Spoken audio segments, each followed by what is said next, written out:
Muslims പന്നി കഴിക്കാത്തത് religious ആയിട്ടുള്ള പ്രൊഹിബിഷനാണ്. ആരാണ് ഈ മുസ്ലിം?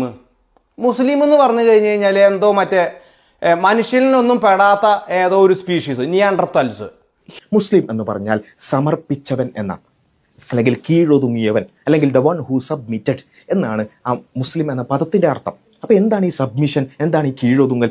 അതായത് ഞങ്ങളുടെ വിശ്വാസം ഈ പ്രപഞ്ചത്തിനൊരു സ്രഷ്ടാവുണ്ട് എന്നുള്ളതാണ്. നമുക്ക് ലോജിക്കലി നമ്മൾ പരിശോധിച്ച് നോക്കിയാൽ ഈ പ്രപഞ്ചം താനേ അങ്ങോട്ട് പൊട്ടിത്തെറിച്ച് നത്തിങ്നെസ്സിൽ നിന്നും എല്ലാം ഉണ്ടായി, എന്നിട്ട് ആ ഒരു കയോട്ടിക് ആയിട്ടുള്ള കാര്യം മൊത്തം, ആ റാൻഡംനെസ് മൊത്തം ഒരു വ്യവസ്ഥാപിതത്വത്തിലേക്ക് വഴിമാറി എന്നുള്ളതൊന്നും സാമാന്യ യുക്തി വെച്ചിട്ട് ചിന്തിച്ചാൽ ആർക്കും ബോധ്യപ്പെടൂല. അപ്പോൾ ഇതിനൊക്കെ പിന്നിൽ ഒരു സ്രഷ്ടാവുണ്ട്, ഒരു ദൈവമുണ്ട് എന്നുള്ളത് മനുഷ്യബുദ്ധിയുടെ ഒരു തേട്ടാണ്. അപ്പോൾ ഏതായാലും ഞങ്ങൾ വിശ്വസിക്കുന്നത് അങ്ങനെ ഒരു സ്രഷ്ടാവുണ്ട് എന്നുള്ളതാണ്.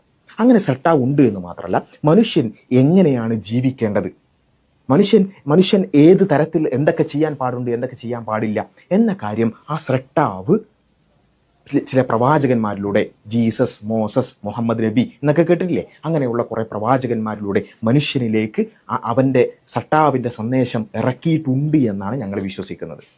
ആ ഇറക്കിയ സ്രഷ്ടാവിൻ്റെ സന്ദേശത്തിന് കീഴൊതുങ്ങി, അഥവാ ആ സ്രഷ്ടാവിന് കീഴൊതുങ്ങി ജീവിക്കുന്നവർക്ക് പറയുന്ന പേരാണ് മുസ്ലിം. അത് വേറെ സ്പീഷി ഒന്നല്ല. ഹോമോസാപ്പിയൻസ് മുസ്ലിംസ് എന്ന് പറഞ്ഞിട്ട് വേറെ സ്പീഷീസ് ഒന്നും കാണാൻ പറ്റില്ല. ഓക്കെ, അപ്പോൾ ഞങ്ങളെല്ലാവരും മുസ്ലിങ്ങളാണ്, അല്ലെങ്കിൽ ഞങ്ങളെല്ലാവരും മനുഷ്യരാണ്, നിങ്ങളും മനുഷ്യരാണ്, എല്ലാവരും മനുഷ്യരാണ്. നിങ്ങൾ പോർക്ക് കഴിക്കുന്നത് കൊണ്ട് നിങ്ങൾ വേറെ സ്പീഷി ആകുന്നില്ല, ഞങ്ങൾ പോർക്ക് കഴിക്കാത്തതുകൊണ്ട് ഞങ്ങൾ വേറെ സ്പീഷി ആകുന്നില്ല.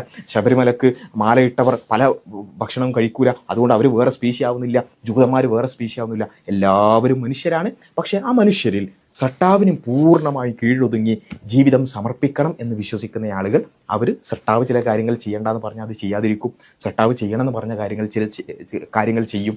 അവർക്കാണ്, അങ്ങനെ സമർപ്പിച്ച് ജീവിക്കുന്നവർക്കാണ് മുസ്ലിം എന്ന് പറയുക.